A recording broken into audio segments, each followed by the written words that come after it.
त्याचं काय कोणाचं नाव नक्की आहे?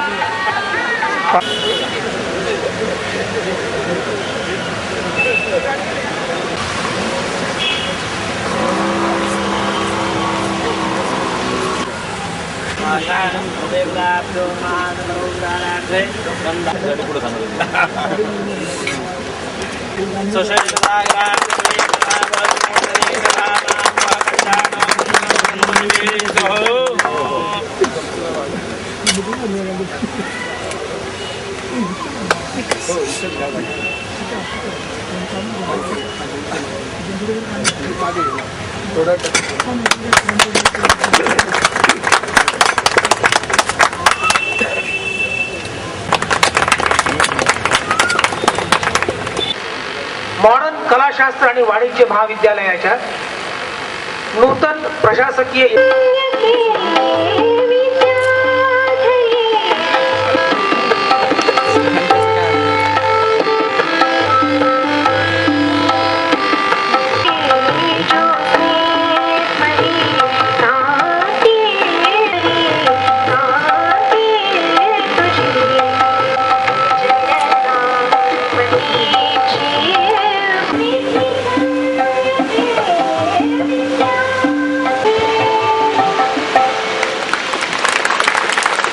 विद्यालयाचे माजी विद्यार्थी आजमभाई पानसर्व निमंत्रित यांचं हार्दिक स्वागत करतो.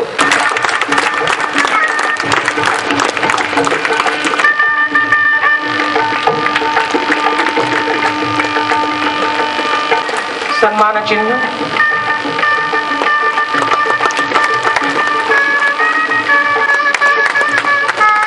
धन्यवाद डॉक्टर साहेब. आपल्या पुण्यात या महाविद्यालयाची स्थापना झाली तेव्हा केवळ 600 विद्यार्थ्यांना घेऊन त्यांना प्रवेश देऊन या महाविद्यालयाची स्थापना झालेली होती. आज बरोबर 37 वर्षांनी या वर्षीचं शैक्षणिक वर्ष आता 10-12 दिवसांनी सुरू होणार आहे. या महाविद्यालयामध्ये शिक्षण घेणाऱ्या विद्यार्थ्यांची संख्या जवळपास 7,500 एवढी पोहोचलेली आहे. गेल्या 37 वर्षामध्ये 10 पटीने या ठिकाणी विद्यार्थ्यांची संख्या वाढली. परंतु शिक्षण देण्याची जी गुणवत्ता आहे, क्वालिटी आहे, त्याच्यामध्ये कणभरही तसूभरही या ठिकाणी बदल पडलेला नाही. 1934 साली या संस्थेचे संस्थापक शंकरराव कानेटकर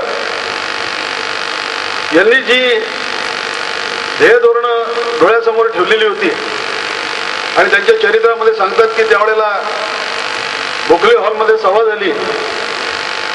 शंकरराव कानेटकर प्रथमतः लोकमान्य टिळकांच्या new English school Tilak road संस्थेमध्ये काम करत होते. तो आतापर्यंत मी स्वतः प्रोफेसर उपस्थित सर्व या सारखीला आजचा दिवस म्हणजे अगदी दुधात साखर दुधात केशर असाच म्हणायला पाहिजे.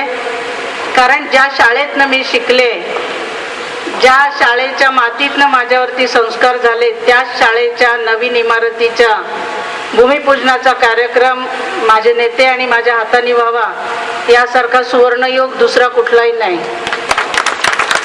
खरं तर शाळेत असताना मी तर नाहीच नाही, पण शिक्षकांनी कधी ही अपेक्षा सुद्धा कल्पना सुद्धा केली नसेल की आमच्यासारख्यांच्या हातनं असा कुठला कार्यक्रम करण्याची वेळ शाळेवर येईल. कारण त्यावेळेला सगळ्यात उन्हाळ असणाऱ्या ग्रुपमध्ये आम्ही लोक असायचो. ही जरी शाळेचं ग्राउंड असेल तरी सर आज पहिल्यांदाच येतो आम्ही इथे, कारण हे मुलांचं ग्राउंड होतं. आमच्या शाळेमध्ये मुलींचं ग्राउंड वेगळं होतं, मुलांचं ग्राउंड वेगळं होतं. त्यांचे रस्ते वेगळे होते, आमचे रस्ते वेगळे होते. त्यामुळे या शाळेमध्ये त्या वेळचं जे काही वातावरण होतं ते इतकं स्ट्रिक्ट होतं की त्यामुळं मुलांच्या शाळेतल्या शिक्षकांच्या सुद्धा आमच्या कधी ओळखी झाल्या नाही. पण आज या ठिकाणी मला मनापासून अतिशय आनंद होतो की या शाळेशी संबंधित अशा कार्यक्रमांना आज अजित दादा आलेले आहेत. ज्या शाळेत मी शिकले, मोठी झाले, ज्याचा संस्कार माझ्यावर झाला, त्याच्याच वरती आपण आज या ठिकाणी या कार्यक्रमासाठी उपस्थित राहिलात. त्या शाळेला आपल्या कर्तृत्वाची महती समजल्यानंतर आपल्या कर्तृत्वाच्या एकूणच सगळ्या गोष्टीचा विचार करून त्यांनी या ठिकाणी आज आपल्याला बोलवलं. खरं तर या क्षेत्रामध्ये आपण खूप काम केलेलं आहे. बारामतीच्या संस्था जर शैक्षणिक संस्था पाहिल्या आणि एवढ्या मोठ्या भारतामध्ये नावाजलेल्या शैक्षणिक संस्थेला एक नया पैसाही आपण डोनेशन घेत नाही, ही इतकी आदर्श बाब आपल्या शैक्षणिक संस्थेमध्ये या ठिकाणी आहे. आणि म्हणूनच मला याचं जास्त महत्व वाटतं की आपणही आज या शैक्षणिक संस्थेशी जोडला गेलात. एक शेवटच सांगते सर, महानगरपालिकेच्या वॉर्डमध्ये शाळा असल्यामुळे की काय या शाळेतले बरेच मुलं मुली कॉर्पोरेटर झालेत, पण आज अजितदादांना आपण इथं बोलून या कार्यक्रमाचं भूमिपूजन करताय. मी आपल्याकडे अशी अपेक्षा व्यक्त करते दोघांकडे की आता हे जी जोडणी आहे आपली महानगरपालिका आणि मॉडर्न विद्यालय, बरेच नगरसेवक इथं असल्यामुळे आता ही जोडणी जरा विधानसभेची सुद्धा करा, त्यांच्याही उपयोगाला येईल. आणि या ठिकाणी दादाही आहेत. पुन्हा एकदा आपल्या सर्वांचे आभार मानते. मला आवर्जून उपस्थित असणारे विरोधी पक्षनेते, मी पहिल्यांदाच तसं बघितलं तर मॉडर्न कॉलेजच्या परिसरामध्ये आलेलो आहे. त्याच्या पाठीमागच्या काळामध्ये जिल्ह्याच्या ग्रामीण भागामध्ये आणि विशेषतः पिंपरी चिंचवडच्या परिसरामध्ये काम करणारे आम्ही कार्यकर्ते, परंतु यावेळेस पुणेकरांनी आम्हा लोकांना शहरामध्ये काम करण्याची संधी दिलेली आहे आणि दिलेल्या संधीच्या माध्यमातून आपण चांगल्यात चांगले कामं शहराच्या सर्वांगीण विकासाच्या करता सर्वांनी मिळून केली पाहिजे. कुणी एकटं दोघटं कुठले काम करू शकत नाही. आणि हे सगळं करत असताना पुणे हे सर्व बाबतीमध्ये ते आघाडीवर राहिलं पाहिजे. पुण्याच्या बाबतीमध्ये लोकांनी पण नियोजन कसं असावं तर पुण्यामध्ये जाऊन बघावं अशा प्रकारे उद्याच्याला बोललं पाहिजे. अशा प्रकारची अपेक्षा आमची. काम कठीण आहे, परंतु ते आव्हान आम्ही लोकांनी स्वीकारलेलं आहे. आणि हे आव्हान स्वीकारलेलं असताना कुठल्याही परिसरामध्ये अलीकडच्या काळात स्पर्धेचं युग असल्यामुळं बुद्धिमत्तेला महत्व आलेलं आहे. आणि त्याच्यामुळं बुद्धिमत्तेला महत्व आलेलं असताना वशिल्याचे दिवस तर संपलेले. त्यामुळे जे तिथले कॉलेजेस असतील, तिथले हायस्कूल्स असतील, तिथल्या प्राथमिक शाळा असतील, त्याच्यामध्ये उद्याची आव्हानं स्वीकारण्याची धमक आणि ताकद त्या विद्यार्थी-विद्यार्थिनींच्या मध्ये निर्माण झाली पाहिजे. आणि अशा प्रकारचे नवीन नवीन अभ्यासक्रम जे येतात ते त्या ठिकाणी लक्षामध्ये घेऊन ते आपल्या मुलामुलींना कसे उपलब्ध करून देता येईल, शिक्षणाची वेगवेगळ्या प्रकारची दालनं ही आपल्याला कशी उघडता येतील. अलीकडचे तर राज्यकर्ते ग्रँटेबल अशा प्रकारच्या गोष्टी द्यायला विचारच ते करत नाही. सगळ्या या गोष्टी नॉन ग्रँटेबल चाललेल्या. 3-4 दिवसापूर्वीच राज्याचे प्रमुख विलासरावजी RR पाटील साहेब, स्वतः दिलीप वळसे पाटील, सुरेश शेट्टी आणि त्या विभागाचे सचिव आणि बाकीचे सगळे आम्ही एकत्र बसलो होतो. आणि यंदाच्या वर्षी कुठली कुठली कॉलेजेस, किती कॉलेजेस आपण द्यायची, कशा प्रकारची द्यायची, कुठल्या भागामध्ये द्यायची, अशा प्रकारची साधक बाधक चर्चा करत होती. काहीतरी धोरण ठरवण्याच्या पर्यंत आम्ही त्या ठिकाणी जाऊ पाहत होतो. हे सगळं होत असताना इतके दिवस पुण्याच्या परिसरामध्ये मॉडर्न कॉलेज असेल, फर्ग्युसन कॉलेज असेल, SP कॉलेज असेल, BMC कॉलेज असेल किंवा आपला वाडिया कॉलेज असेल, हे कॉलेजेस खूप वर्षापासून पुण्याच्या परिसरामध्ये विद्येचं माहेरघर म्हणून ज्या शहराला ओळखलं जातं त्या शहरामध्ये पर जिल्ह्यातनं, पर तालुक्यातनं आपल्याकडे शिक्षणाच्या करता मोठ्या प्रमाणावर संख्या येत होती, विद्यार्थी येत होते.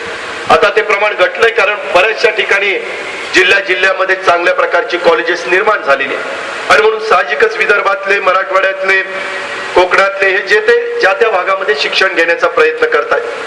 पण या कॉलेजेसचे मी आता ज्याचा उल्लेख केला, यांची एक गोष्ट आपल्याला निर्विवादपणे मान्य करावी लागेल की या कॉलेजेसनी दर्जेदार शिक्षण देत असताना त्याच्यामध्ये व्यापारी दृष्टिकोन कधी शिक्षण क्षेत्रामध्ये ठेवला नाही. बाकीच्या कॉलेजेसची मी नाव घेऊन त्यांचा कुठेतरी त्यांना मुद्दाम काही अडचणीत आणतो अशातला भाग नाही. परंतु इतर कॉलेजेस आपल्या डोळ्यात देखत सुरुवात झाली आणि आपल्या डोळ्या देखत इतकी पुढं कितीतरी निघून गेली.